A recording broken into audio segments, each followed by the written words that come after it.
안녕하세요. 틈틈육아입니다. 부모는 아이들 모두를 사랑하고 또 공정하게 대하려고 노력하지만 막상 자녀끼리 싸움이 났을 때 어떻게 중재해야 할지 몰라 하루에도 몇 번씩 어려움을 느끼는 부모님들이 많으실 것이라고 생각이 됩니다. 그래서 오늘은 지난주 형제 갈등을 예방하고 해결하기 위해 부모가 지켜야 할 원칙을 소개한 일부 영상에 이어 형제 자매 간 갈등이 생겼을 때 부모가 언제 어떤 방식으로 개입해야 하는지 그 구체적인 대처 방안에 대해서 예를 들어가며 알려드리도록 할게요. 사실 형제자매 사이 갈등이 일어났을 때 부모가 그때마다 개입할 필요는 없습니다. 아이들끼리 자율적으로 문제를 해결할 기회를 빼앗는 것이 되기도 하고 다툼 후 아이들이 스스로 타협점을 찾거나 사과하며 화해로 이어지는 경우도 많기 때문이에요. 또한 부모가 상황을 잘 알지 못하고 섣불리 개입하면 오히려 사이가 더 나빠질 수도 있습니다. 따라서 최고의 방법은 부모가 개입하지 않고 스스로 해결하도록 지켜보는 것이고, 아이들이 다툼을 잘 마무리했을 때 부모가 아이들의 노력과 성장에 관심을 보여주고 칭찬을 해준다면 아이들의 관계도 더욱 돈독해질 것입니다. 하지만 부모가 개입해야 하는 경우도 물론 있죠. 논쟁이 격렬한 싸움으로 발전하거나 폭력이나 욕설이 오갈 때인데요. 이때 부모가 일방적인 판결을 내리면 아이가 억울한 마음이나 상대방만 편애한다는 감정을 가질 수 있으니 부모는 심판자가 아닌 함께 싸움의 원인을 찾아보고 해결하는 사회자로서 개입하는 것이 좋습니다.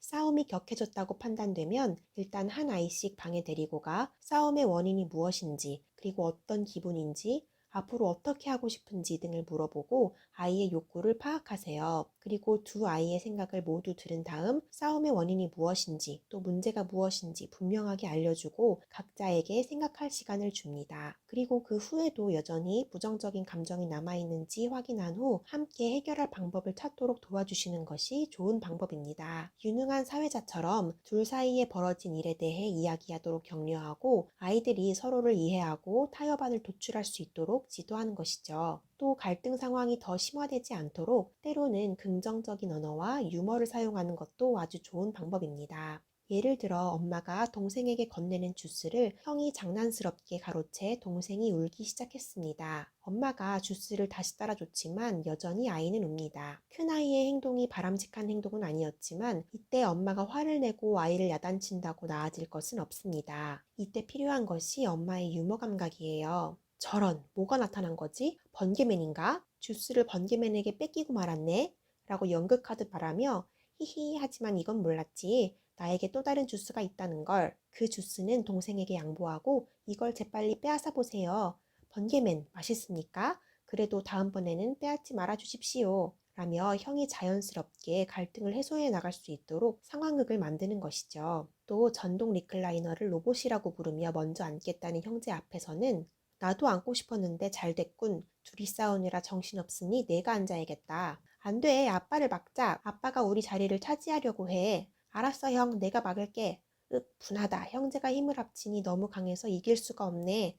내가 졌군. 이 예시에서처럼 다투는 아이를 보며 혼내기보다 자연스럽게 상황에 녹아들어 함께 놀 방법을 제시하므로 갈등을 해소할 수도 있습니다. 또 아이들 간 의견이 다르다는 것보다는 싸우는 도중 감정을 표출하는 방법이 많이 문제가 되곤 하죠. 상대를 때리거나 욕하는 아이들도 있는데 이런 경우에는 아이들 스스로 문제를 해결하기 어려울 만큼 갈등이 심한 상태라고 볼 수 있어요. 따라서 문제를 키우지 않기 위해 가정에서는 갈등을 표현하는 방식에 있어 규칙을 만들어 둘 필요가 있습니다. 신체적, 언어적, 정서적 공격을 제한하는 기준을 만들고 이를 어길 때 책임을 지도록 하는 것이죠. 예를 들어 때리지 않기, 욕하지 않기, 소리 지르지 않기, 놀리지 않기 등이 있습니다. 하지만 이 규칙을 만들 때 고려해야 할 점들이 있는데요. 우선 아이들의 연령입니다. 만 3세 미만이라면 아직 언어가 미숙해 말보다 손이 먼저 나갈 때가 많습니다. 그래서 이런 규칙을 세워도 지키지 못할 때가 많아 책임을 지게 한다고 벌을 세우거나 잔소리를 하면 오히려 역효과가 날 수도 있어요. 따라서 안 돼, 아파, 때리지 마 라고 짧게 설명하고 사과를 유도하는 것이 좋습니다.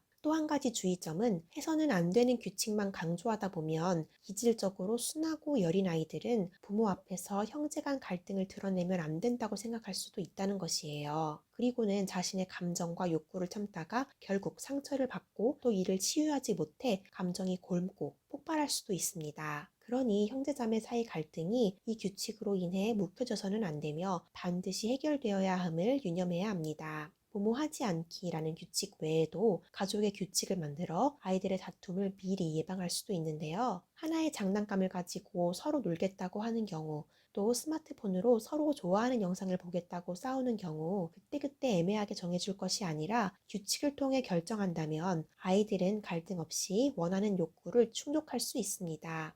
주의해야 할 점은 이런 규칙을 반드시 아이들과 함께 결정해야 하고 아이들의 욕구를 최대한 반영하기 위한 고민이 있어야 하며 애매모호하지 않고 명확해야 한다는 것이에요. 예를 들어 물건의 소유를 가지고 다툰다면 첫째 아이 물건에는 파란 스티커를, 둘째 아이 물건에는 초록 스티커를 붙여 소유를 시각화합니다. 그리고 다른 사람의 물건을 원할 때는 반드시 주인의 허락을 얻는다는 규칙을 만듭니다. 공용 물건의 경우에는 먼저 사용하는 사람에게 우선권이 있고 10분 뒤 넘겨주는 것을 원칙으로 합니다. 동시에 원할 경우에는 가위바위보를 합니다. 이 외에도 벌받는 형제자매 놀리지 않기, 그때는 놀린 사람도 함께 벌받기 같은 규칙을 만들 수도 있겠죠. 하지만 규칙을 세워두는 것만으로는 안타깝게도 문제가 해결되지 않습니다. 아이들은 성인에 비해 인내심과 자제력이 부족해 규칙을 어기기 때문이죠. 그리고는 자신의 뜻대로 되지 않아 물건을 던지거나 울기도 합니다. 그때는 부모가 좀 더 강력한 방법으로 타임아웃을 제시하는 것이 좋아요. 타임아웃은 아이를 일정 시간 동안 활동이나 상황으로부터 분리시켜 놓는 것을 말하는데요. 이것은 아이가 자기 조절력을 습득할 수 있는 경험을 제공합니다. 또한 타임아웃을 통해 심리적 안정을 찾은 아이와 문제 행동에 대해 이야기하면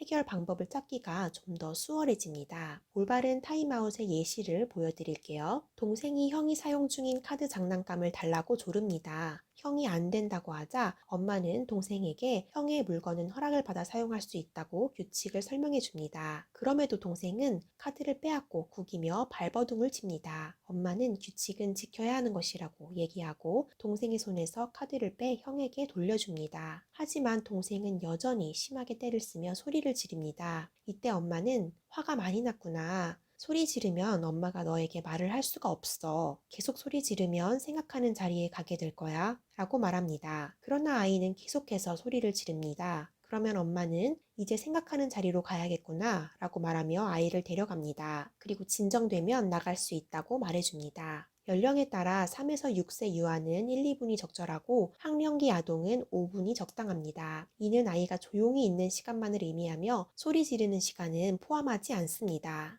타임아웃 장소에 조용히 있는 아이를 바라보며 이제 시간이 되었으니 나가도 돼. 기분을 진정하려고 애썼구나. 기특해. 라고 말합니다. 만약 이때 진정되지 않고 엄마를 때리는 등의 행동을 한다면 몸을 꼭 감싸 안고 공격적 행동을 하지 못하게 막습니다. 그리고 아이가 진정이 되면 아까는 화가 많이 났는데 지금은 나아졌구나. 기분을 잘 다스렸네. 여기서 나가도 되겠다. 라고 말해줍니다. 그렇다면 이 모든 개입의 과정에서 부모의 태도는 어떠해야 할까요? 자녀들이 싸우는 모습을 보면 하루에도 몇 번씩 참다가 야, 그만하지 못해? 라며 고함부터 지르게 되죠. 하지만 이런 격양된 부모의 태도는 아이들로 하여금 당장의 야단을 피하기 위해 변명을 늘어놓게 하거나 상대방을 비난하게 하거나 혹은 불안에 떨게 할 수도 있어요. 따라서 아이의 부정적 정서를 다루려면 먼저 부모가 평온을 찾아야 합니다. 가장 좋은 방법은 20초 동안 5번 심호흡을 하는 것인데요. 음악을 듣거나 글귀를 보는 등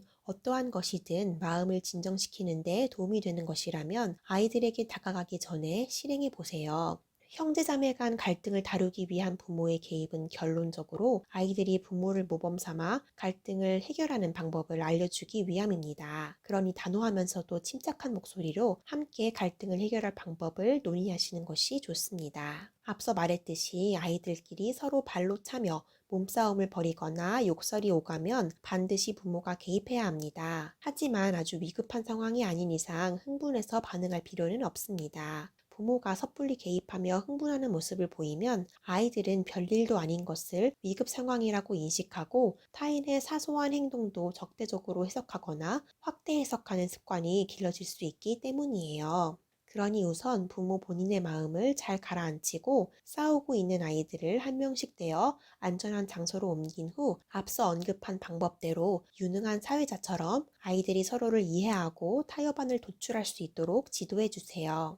이런 과정이 보다 성공적으로 이루어지기 위해서는 의사소통의 기술이 필요한데요. 대부분의 형제자매 갈등은 이런 의사소통 기술이 부족한 것이 원인이기 때문에 자신의 의견을 언어로 명확하게 표현할 수 있다면 갈등은 현저하게 줄어듭니다. 그러니 아이들 스스로 갈등을 해결하지 못하고 불필요한 몸싸움이나 논쟁이 계속된다면 아이의 의사소통 기술이 부족하지는 않은지 살펴보시는 것이 좋습니다. 오늘은 자녀 간 싸움에 어떻게 대처해야 하는지 구체적인 예시를 통해 알아보았어요. 오늘 배운 내용들을 잘 적용하시어 가족 간에 더욱 화목하고 행복한 하루하루를 보내실 수 있기를 바랍니다. 영상 봐주셔서 감사드리고요. 오늘도 행복한 육아하세요.